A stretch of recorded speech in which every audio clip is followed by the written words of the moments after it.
मंडळी, हरिपाठ रोज वाचता, पण कधी असं वाटतं का शब्द ओठांवर असतात पण मन मात्र दुसरीकडे भटकत असतं?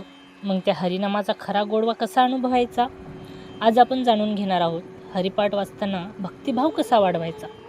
जय जय रामकृष्ण हरी. हरिपाठ म्हणजे फक्त ओव्या नाहीत, तो संतांचा श्वास आहे. विठ्ठलाशी जोडणारा एक जिवंत संवाद आहे. पण भक्तिभाव वाढवायचा असेल तर हरिपाठ घाईत नाही, तर प्रेमाने वाचला पाहिजे.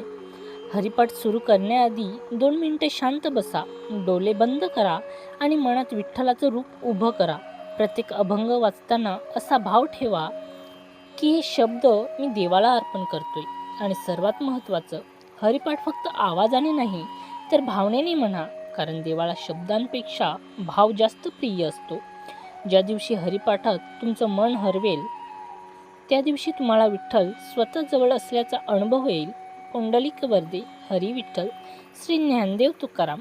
असेच भक्तिमय व्हिडिओ बघण्यासाठी सबस्क्राईब करा सनातन धर्म आणि कमेंटमध्ये लिहा जय श्री हरी विठ्ठल. जय जय रामकृष्ण हरी.